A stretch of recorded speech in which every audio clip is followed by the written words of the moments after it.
Eu venho de um universo onde eu venho de um contexto não citadino, campesino, ou quase campesino, que ali o português do quase campesino, quase industrial. E, e pronto, desde que percebi que era uma figura mais ou menos intelectual e que era muito atraído pela escola enquanto possibilidade de emancipação pessoal. Pronto, e durante uns tempos, quando era miúdo, eu achava que é o que acontece geralmente às pessoas nestes contextos quando não têm a proximidade com o mundo das artes e referências próximas nesse sentido. Portanto, achava que ia ser médico. Portanto, ainda tive como o pé nas ciências e nesse sentido, e depois percebi que não fazia sentido. Então há ali um período da juventude tardia, conflituoso, em que tive que tomar uma decisão, que é uma decisão difícil, às vezes porque para mim sentia a sentença da eu posso me emancipar pessoalmente, é isto que quero fazer, mas é também uma sentença de vida precária. Que é este diagnóstico do ainda mais o era nos 90 tardios e por aí. Dos artistas terem uma vida miserável, tipo, não ser uma profissão real e realmente muito impermanente. Portanto, a partir do momento em que tomei essa decisão, foi quase sempre constante. Depois, são variações dentro disto. Eu percebo que o contexto artístico é o meu contexto de trabalho, e depois, dentro do contexto artístico, existem diferentes contextos especiais, e eu estou muito interessado naquele que se intersecta mais com o pensamento, ou a arte também como uma forma de pensamento, e de trabalhar numa articulação maior com a linguagem. Ando assim num setor que é híbrido entre a gramática visual e a gramática textual, e a filosofia e a arte, este namoro. E tem sido assim nos últimos 15, 20 anos, talvez. 15. Eu fiz artes plásticas, pintura, terminei o curso em 2005 e depois fui um ano para a Holanda fazer uma residência artística no espaço Hotel Maria Capel. Depois regressei a Portugal e fiz o mestrado em Ensino das Artes Visuais, terminei em 2009 e logo de seguida fui para os Estados Unidos fazer um mestrado em Belas Artes na Universidade de Cincinnati, no abrigo da Fulbright, e Fulbright, Fundação Carmona Costa. E que mais? Pronto, e atualmente estou a fazer doutoramento na University of Arts Helsinki, na Finlândia. Um doutoramento em Artistic Research e que tem por base a minha prática artística e as investigações filosóficas emergentes e a minha experiência nas belas artes não é fantástica e foi sobretudo fantástica sempre no estrangeiro.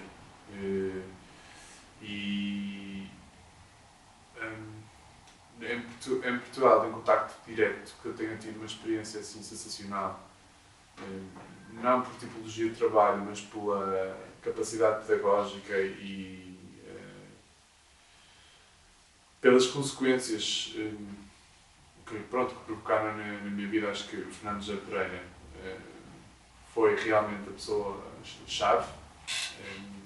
Introduziu uma possibilidade de ruptura, emancipação e liberdade pessoal no processo artístico e também no entendimento do que é fazer, do que é uma prática artística no contexto escolar, universitário. Uma pessoa extremamente generosa e muito... Portanto, e que são, pronto, e nesse sentido mostrou-me também com um grande interesse na arte enquanto paradigma crítico e conceptual da contemporaneidade, e que me mobilizou a um paradigma distanciado mais da arte enquanto coisa contemplativa. E nisso, foi realmente uma pessoa charneira. E depois, lá fora, as coisas mudam porque passam a ser pontuais, dependendo dos projetos e dependendo da tipologia dos trabalhos que vão acontecendo. Mas pronto, podia falar se calhar de trabalhar, não tanto de pessoas que têm influência direta, mas de uma relação aluno-professor, por exemplo, mas pessoas que serviram de exemplo para algo cuja postura ou cujo trabalho fosse exemplo para algo que eu gostaria de exercer no futuro ou trabalhar daquela maneira. Um exemplo para mim é Daniel von Zuylen e o Bart Lodewijk, que fundaram o Hotel Maria Capella, que fazem parte do circuito de Roma, do Roma Publications e dessa malta. E pronto, introduziram uma forma de estar e de trabalhar muito particular, tem grandes repercussões na minha forma de me organizar neste momento. Há temas permanentes, há temas persistentes na minha obra. Uma delas é o tema é morte, o tema da morte, uma espécie de lembrança da nossa efemeridade pessoal e como isso entra em contraste com a nossa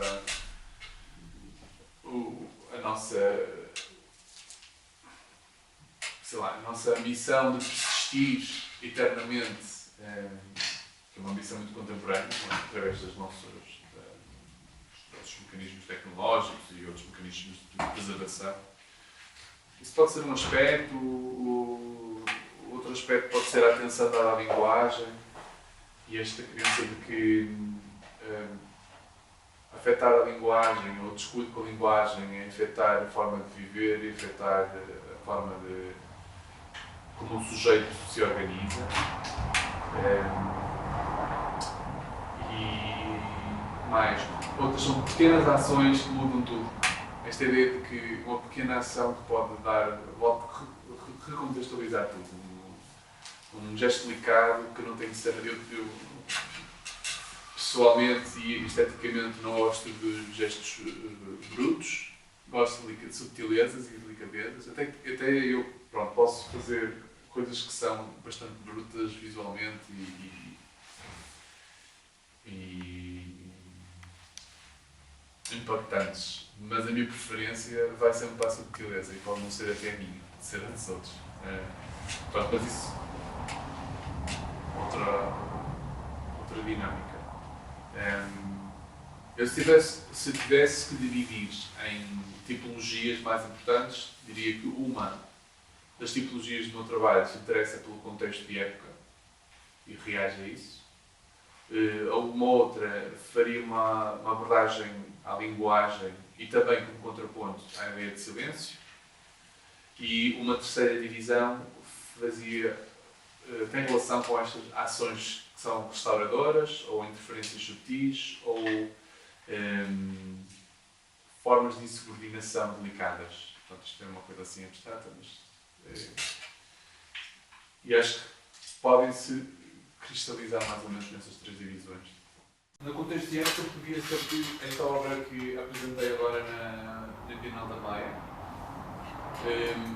aliás, os três últimos trabalhos que eu fiz, os três últimos murais, os murais que faço em grafite, que são efêmeros, tanto a Inquietude, da Bienal da Maia, como Tempos de Decisões Difíceis, no Centro Cultural Vila Flor, como a obra Solução ao Problema, que fazia parte de uma coletiva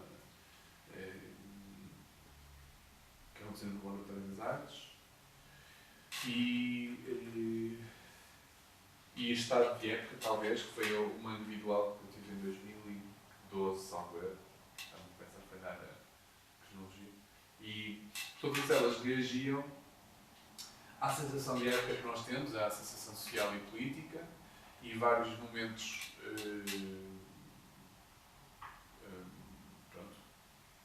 cada uma tem um discurso fosse muito especial, acho que é um bocado difícil falar todas elas. A inquietude senta-se na ideia de sensação de inquietude.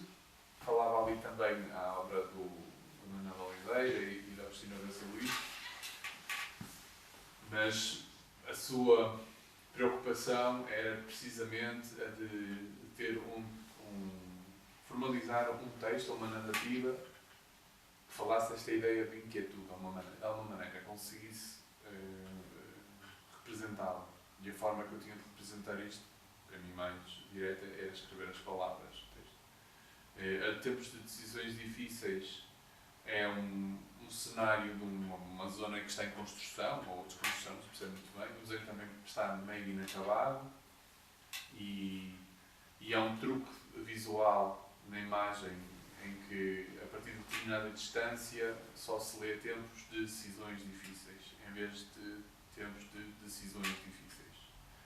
E tem a ver com essa sensação de que falta ação, com a capacidade dos tempos de ação. O problema-solução e o tempo e o estado de época tinham mais que ver com o discurso político com que nós vivemos e com as normais considerações do agora Primeiro-Ministro. Eu queria dizer que, mais do que ser uma centração na política, é centrar nas tensões que vivemos. Pronto, que são inerentemente políticas e muitas vezes diretamente políticas. Mas eu acho que são mais existenciais, porque, por outra parte, acho que tem um componente super emocional e fortemente emotiva e procura também. Aliás, eu tenho muito pouco interesse por arte enquanto coisa desconstrutiva, desconstrução enquanto desconstrução. Eu sou muito interessado pela construção e acho que o sentimento é uma boa entrada para a construção de um pensamento e de uma reflexão sobre o estado de situação e o estado de si, pessoal. E um exemplo, este trabalho aqui, A Vida Está Lá Fora, né? Este, que é quase humorístico para mim. Ele está rasurado, mas a rasura não se percebe muito bem se é uma rasura ou se é só um elemento, só uma linha que está lá para segurar as linhas todas. E este é, para mim, o aspecto cómico da peça, humorístico. Por outro lado, é a realidade, não é? Tipo, pronto, uma realidade com contexto português, fuga de cérebros e fuga de pessoal que não tinha um emprego mais ou menos estável, ou de determinados setores, como construção, etc., que foram à procura através de emprego, uma nova vaga de imigração, etc. Por outro lado, ele está rasurado, portanto a vida está lá fora, ele está cá dentro. E passa a ser também um discurso sobre a emoção, não é? Tipo, não é só sobre o contexto político, a vida está lá fora, fora de quê? A linguagem e o silêncio são para mim um território muito interessante, porque basicamente são os mecanismos, são um mecanismo pessoal e coletivo. Não é? E a linguagem, a forma como ela circula, o nosso mundo é completamente estruturado em relação à linguagem, e o silêncio para mim tem outras possibilidades, e uma delas até é a de resistir à hegemonia da linguagem. Portanto, este seria um primeiro aspecto. O outro pode ser pela inúmera e infinita possibilidade da linguagem. Não existe nada tão importante como a linguagem. Não existe nada tão rico, tão vasto, tão plástico, onde a cultura se inscreve tanto de uma forma tão real e transhistoricamente como na linguagem. E então dou bastante atenção a isso. Eu tenho feito uma série de trabalhos que são pura e simplesmente reações, material que encontro em jornais, sobretudo, e que procuram procuram literalmente encontrar textos que estão no jornal e que não são imediatamente óbvios. Portanto, formar um segundo texto a partir daquilo que nos é dado. E, às vezes por reação, por achar que o texto é uma grandíssima parvoíce, como é este caso, deste texto de Pedro Mexia. Um belíssimo exemplo do pudor que nós temos com o estatuto de determinadas categorias. Ele refere-se, quando diz que não sou nem quero ser intelectual, fala precisamente sobre o pudor em relação a uma figura cujo objetivo é a disseminação da cultura, portanto, historicamente, porque a confunde para proveito do argumento próprio com uma espécie de vaidade social. Isso é uma interpretação que ele faz, mas que para mim só tem o nome de preguiçosa. Mas que também é um gesto político. É um tempo em que realmente os intelectuais são uma espécie rara, em extinção, mas que eram supostamente a espécie, falando em espécie social, que nos defendia de uma alienação social, não é? Que nos obrigava a pensar, disseminava a cultura direta ou indiretamente, mas produziam esse esforço. Ter o pudor em relação a esta figura do intelectual, para mim, da mesma forma que eu encontro nos jornais material para criar um segundo texto, em determinados livros, eu opero da mesma maneira. Retiro páginas de livros aqueles que eu não quero preservar, que tenham momentos interessantes, isolo-os, cubro todo o resto do texto e mantenho só essas zonas que eu sublinhei como interessantes, e depois resultam basicamente uns puzzles visuais nos diferentes livros. O Apaixonei por uma Distância Longínqua foi um trabalho que eu fiz em 2007, uma coletiva no Capo de Coimbra. E eu por acaso tenho uma especial afinidade com esse trabalho. Consistia numa instalação que invadia o espaço todo, mas que se ouvia muito mal, e que se percebia que vinha da zona dos destroços, basicamente. Mas a única forma de o escutar bem era estar dentro desses destroços. E esse murmúrio era um... Exato. O sussurrar era o texto do Fernando Pessoa, Na Ribeira deste Rio, em que ele fala da passagem da história e através da metáfora do rio, em que o rio vai trazendo destroços e ele só pode ficar parado a ver os destroços a passar. E o vídeo, basicamente, consistia numa passagem em deslize sempre, contínua, de imagens de guerra e de disputa, de alguma maneira. Algumas delas eram um bocado misteriosas, mas havia uma, com canhões e tal, e outra com o Robin Hood. Assim, dava para perceber. E, portanto, essa peça era uma peça para mim engraçada, porque o que ela oferecia ao espectador era a possibilidade do espectador estar no centro de uma situação, ser engolido. Portanto, se calhar, era uma instalação, mas ser engolido pela obra, mas que isso não era uma experiência necessariamente sensorial, era algo que ele era mais perceptível.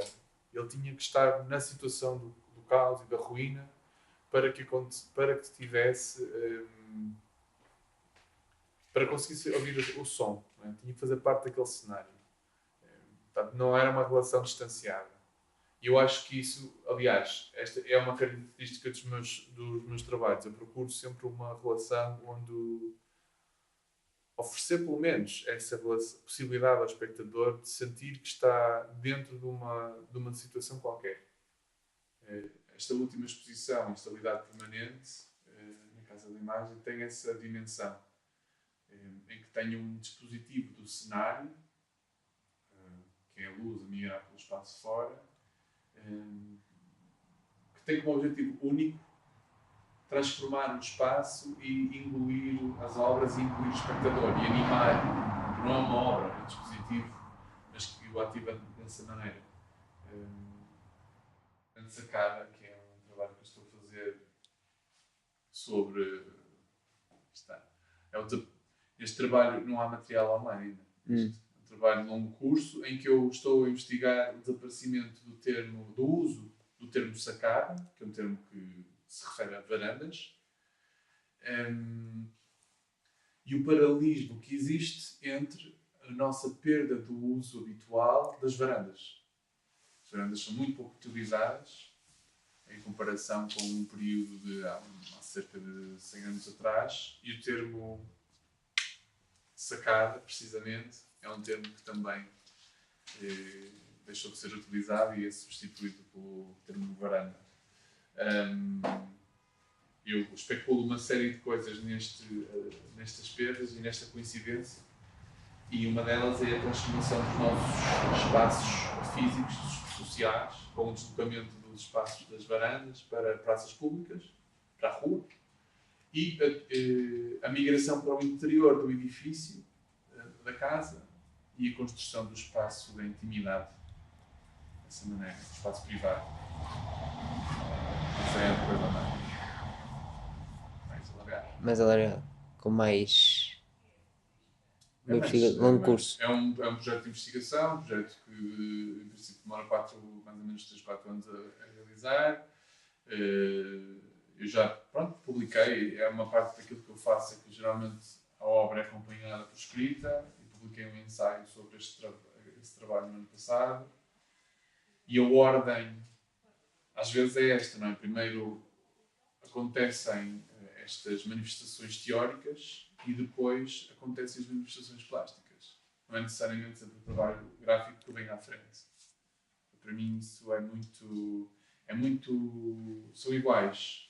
São realidades indistintas e indissociadas e são a mesma coisa. Têm a mesma plasticidade. O que eu tenho de pudor em relação aos artistas que não gostam de linguagem, tenho também de pudor em relação à malta das letras que tem pudor com a plasticidade da própria linguagem. Portanto, eu opero nessa riqueza.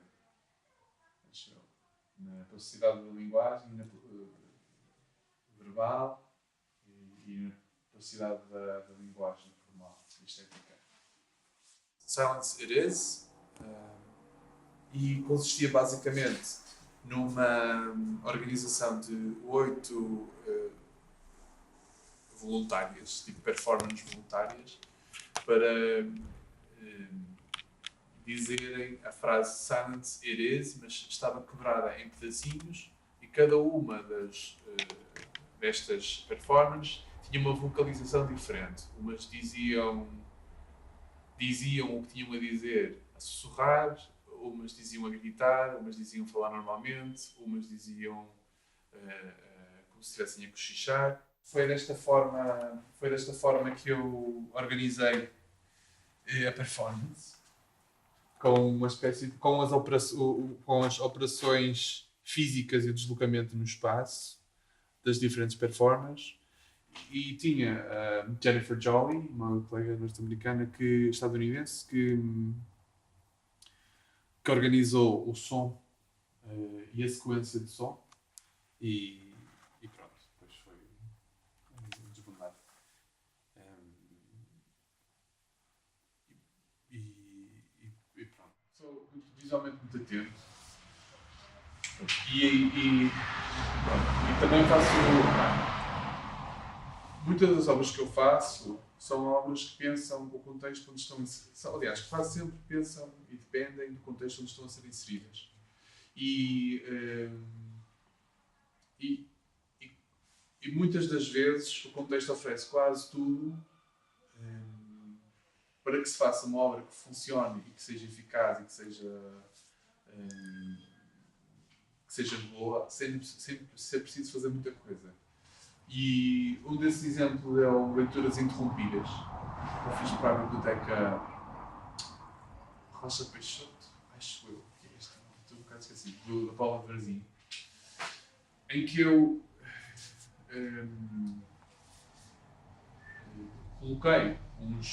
fiz uma listagem de provérbios portugueses que usam a palavra,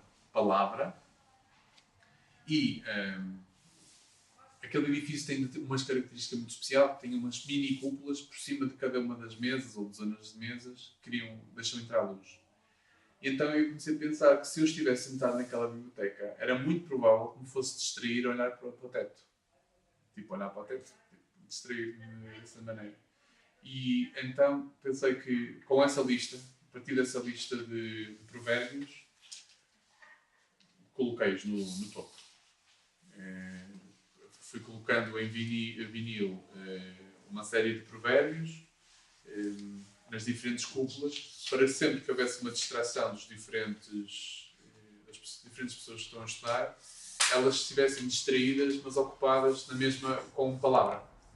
Então, estão ali a ler ou a trabalhar na escrita, e depois, quando estão distraídos, estão também a trabalhar com a escrita. Portanto, isso era, para mim, há uma comédia também, há assim um humor gigante, mas tem graça, tem uma graça. E pronto, e é mínimo. Um outro exemplo pode ser a obra Se Tens Olhos Para, e que basicamente partiu do reconhecimento ou do encontro de um sinal de stop que estava completamente tomado pela natureza. Primeiro perdeu a cor, porque o sol comeu a cor, e depois ficou cheio de musgo e de terra e estava muito camuflado pelo ambiente ao lado. Portanto, e o que me interessou foi reabilitar de alguma maneira, ser cómico, que era limpar, ter um exercício de limpeza daquele objeto. Portanto, dá um sentido de restaurá-lo e dar-lhe uma dignidade. E depois entra um segundo momento em que eu estou a preencher o espaço, pronto, para colorir, como se fosse uma criancinha, né? Aqueles desenhos de colorir, que é uma reabilitação efetiva do sinal, mas aquele aspecto que é um aspecto realmente livre de colorir, mas que não é todo inocente, não é? É um gesto em que nós também aprendemos, tem a ver com a aprendizagem de uma interiorização de uma determinada regra. Sejam as crianças que estão a aprender a desenhar dentro dos... Olá!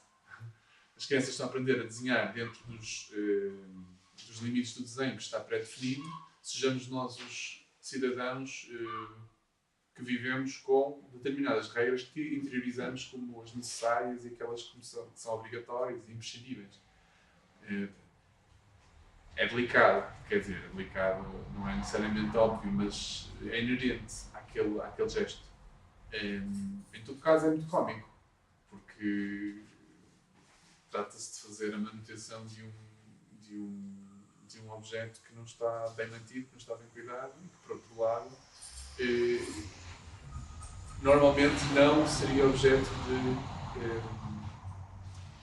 desse afeto, não é? Desse gesto reabilitador. Portanto, aí qualquer coisa. O Antonel Giz, aquele primeiro trabalho que tinha falado, também é desta natureza. E é desta natureza porque o trabalho consistia num trabalho de papel enorme, mas desenhado como se parecesse um bocadinho um tapete, aqueles alegóricos com figuras, e cheio de texto à volta. Mas o texto era um texto encriptado, escrito numa língua subversiva, underground, que existia na Inglaterra, falada precisamente por prostitutas, criminosos, marinheiros e homossexuais. Portanto, era perfeito para este contexto de um transexual morto nas cidades do Porto. Tipo, tinha a ver com essa coisa de é prostituta, é homossexual ou é transexual. Portanto, estava tudo assim muito misturado. E o texto não era óbvio. Portanto, era muito delicado. As pessoas tinham acesso a esta linguagem, a esta informação, através de uns postais que foram deixados ao lado do trabalho, que podiam levar por acaso, e o que acontecia? Na parte da frente, o que acontece é que na parte da frente do trabalho nós tínhamos o texto que aparecia no trabalho, na parte de trás tínhamos o texto, que é um poema, não é? Traduzido para o inglês, e também tínhamos um statement sobre porque é que, do ponto de vista do poder instituído, sobretudo governamental, não havia nenhum tipo de comentário a esta situação. Isto não é inocente porque eu mandei cartas oficiais registadas ao Cavaco Silva na altura. E para além disso, ao cônsul, não, embaixador, cônsul português na Holanda, para ver o tipo de reações à situação e provocar algum tipo de agitação. E as respostas eram honestamente tácitas e sem percepção do conteúdo e do que acontecia, etc. Portanto, eu acho que ela é uma ação tipo discreta porque ela parece uma coisa, é meramente alegórica, e depois tem um texto que também é assim crítico, distante, parece-nos distanciado, mas que tem uma interferência profunda. Sei lá, depende é por apetites. Mas assim, tipo, os influentes, os meus artistas mais influentes não são, se calhar não são plásticos, são... foi o Derek Jarman, que é um pintor, mas depois começou a fazer filme. E se calhar ele é tão influente para mim porque eu acho que a forma como ele faz filme é muito pictórica. E acho que a forma como eu faço instalações ou esculturas é muito pictórica também. Ele é um bom exemplo. O outro exemplo, por causa do trabalho que eu faço com o desenho, que é muito cinzento, muito baseado em caráter obsessivo e corporal, é o Mark Nachtsam, é um holandês, muito particular. Um outro, isto fica, o Mark Nachtsam, um outro será o Paul Thek, que é um estadunidense, muito pouco famoso, mas não no público geral. É considerado um artista dos artistas. É um tipo que sofreu a vida toda por nunca ter sido muito famoso. Mas que todos os artistas, pronto, é muito curioso. Isso é muito curioso. Gosto muito dele. E estava a pensar se havia assim um artista português que me desse a volta. Não dá, não há. São todos muito mais pois, Norte da Europa ou Estados Unidos. Mas sobretudo acho esses dois, o Paul Thek e o Derek Jarman. O Mark Natson por outras razões, e se tivesse que falar numa figura que se tem transformado mais importante, a Susan Hiller. Eu acho que todos eles têm as mesmas, têm em comum, ou têm em comum comigo, ou eu revejo-me neles, é uma preocupação em que o trabalho mostra preocupações que refletem as tensões da vida de todos nós, que não são necessariamente as vidas que nós vivemos agora, mas podem ser em momentos específicos, são fortemente emocionais, ou pelo menos não se isolam, não procuram ser ascéticas, como muita arte contemporânea procura, uma espécie de atitude clínica e anestésica. Portanto, são autores que procuram precisamente ter uma obra que é anti-anestesia e anti-esterilidade. E pronto, isso é... Acho que se calhar é o primeiro ponto de entrada para eu gostar da obra deles, para ter alguma sintonia.